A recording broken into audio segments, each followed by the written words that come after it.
aabbaha ciyaalka uu dhalo isku si uu u dhalay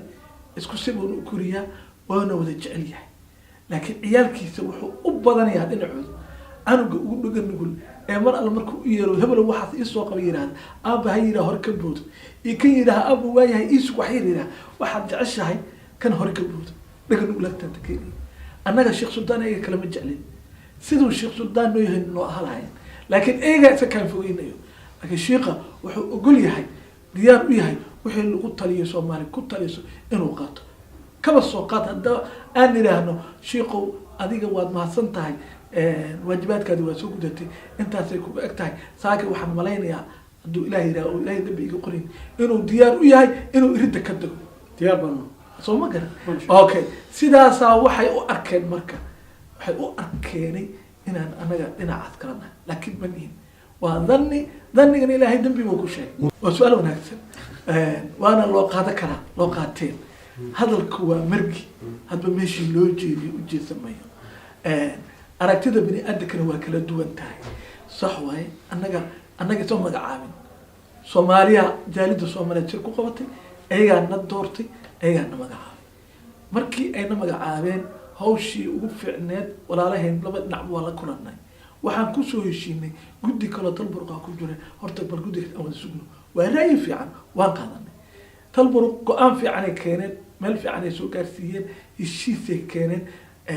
walaalahayn heshiiskii dhinaca kale sidii la rabay noogu soo sheegay laakiin dhinaca sheekh suldaan wuxuu noo soo sheegay in la heshiiyey nimankana ay xabadka isa saareen 6 qodobna la soo saaray annaga 6dii qodobna waa iidnay soomaaliyaan jaalida ugu yeernay waana u sheegnay nagaba dhaga yaridin waad maqasheen waadna aragteenay waxaan u sheegnay in la heshiiyey lana sugayo tabda ama axad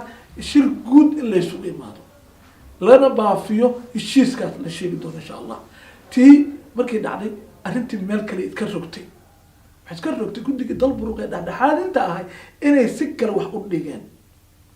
oo ay wadaadka warqad uusan mudneen iyo heshiiska waxaan ku jirna ay la imaadeen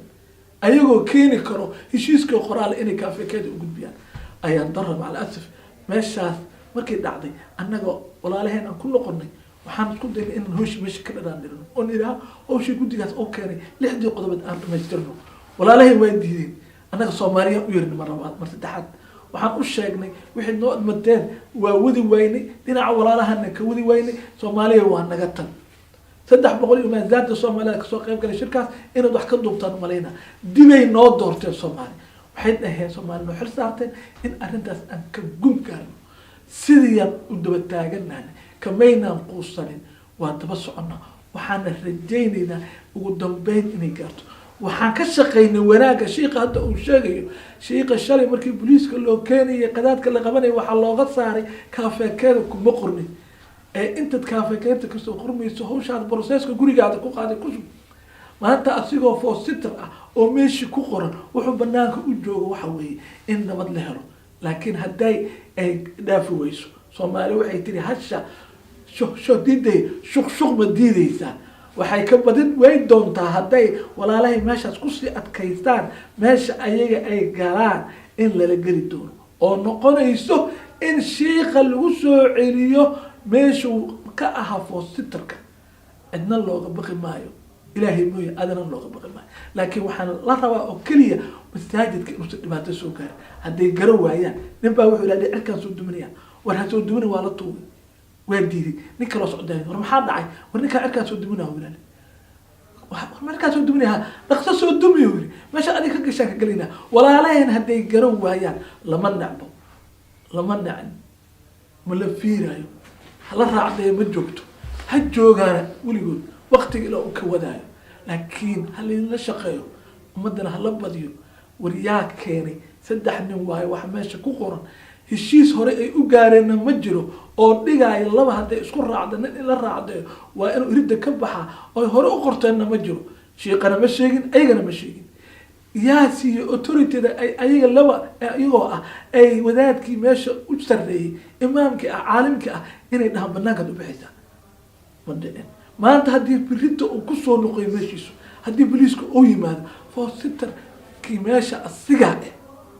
sidii shalay ma aha hawsha shalay hamoodin ma aha shalay walaalayaalow wanaagga oo shiiqa arkayo oo guddiga Amsterdam arkayo oo ummadda Soomaaliyeed ay arkayso niman yahow war wadaadka muxuu haleeyay ma kirishtaaba ilaahay naga haya banaacdu billahi war madiinta wax ka sheegay war nin muslim ah oo caalimkii masaajidka in la yiraahdo ma kartid munug soo tukatid war taariikhda intee ka qoran tahay war kuwa Soomaaliyeed oo kuwaas dadka ku sii ayidaayo dadkay dhuminayaan Soomaa waxaan ku rajaynaa walaalaheen inuu aqliga soo noqdo waqtigana ay arkaan lacagta masaajidka masaakiinta ay ugu tala galeen meydka in lagu duugo amaba masaajidka wax looga qabto ee lawyer la siinayo lawyer uma baahne masaajidka u baahne aqliga inuu shaqeeyo ummadda Soomaaliyeed ay wax garato isweydiiso war maxaa lacagta hadda waxa su'aal sheekha weydiisay waxba la istamari war istamar xaq iska dhaaf war lawyerka sheekha lagu doodahayo gabadha ay u tahay lawyerada lacagta la siiyo walaalahay majeebkooda ka bixiyaan waa su'aal dadweynaha horta Allah walaalahay majeebkooda ka bixiyaan maya xagee ka keeneen waa lacagtii dadka Soomaaliyeed ee meesha dhigtay loogu tala galay masaajidka wax lagu qabto ama lagu duubo walaalayaal waa idin ognahay heshiis ma rabtaan laakiin dantaa keeni doonta ayadoo sidaan ka foolxun intaad qaada lahaydeen aadinkoo sharaf leh qaata Soomaali waxay tiri ninkii adoo carfaaya adoo uraay lagu keeni lahaa adoo carfaaya lagama tago runtii markaaskan 23 casho waxa ka maqnaa waxa la yiraahdo iftiinka ama layrka ka maqnaa Soomaalidu yani waxay u taqaanaan layrkan adiga guryaha lagu shito laakiin waa aragtay sheekh dhamaa oo runtii adiga يعني أديك مجالات دلك هولن شيخ يعني الصومالي يعني هو علم بدن إن مركز مسجد كي يعني لقى سارو ورنتي أديك ولا لك مساجد كساران رنتي وحويا كل ماشاني مركز أنا ماشان أركسان وح يعني للتاجر لو كل يسدد دي وحيتاجن تصدق يتمن سنة يعني وارتي ما أنت إني لبنان مسجد كان أنا وين كيس أركسان إني كنت فلان ويجري هذان ماشان أنا أسكله أي خنارة أنا هو يعني واركسان ما أنت هدارها إن أقولي دستو يعني قفنا يقوم التاجرية لكن مركي اللي هذا وحال الإسياد بيت الله يعني قفوا يعني العقد عنها هو بحنية مركز رنتي الصومالي ذو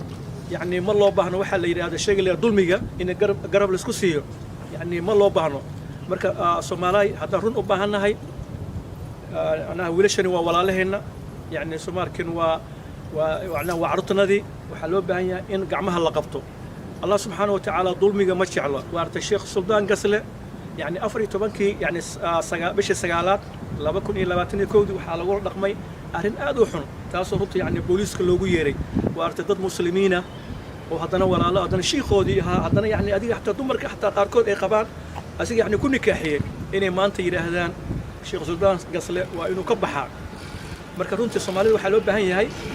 أما هنقطة دليل دبت وحلو بهني لمن كان أديك يعني ولا له إن قعمها إني قبطان هذا ودي مسجد كاسي أنت يعني وحرم لها بدك لنا لمن كان هذا ماشى كهرينا كمان حيان مسجد يعني إنه حرمه كمان حيان مركز ولا لها وحن كنت لنا يا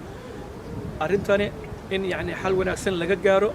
ورنتي أديك ضدك سوماركين أو صالحين تا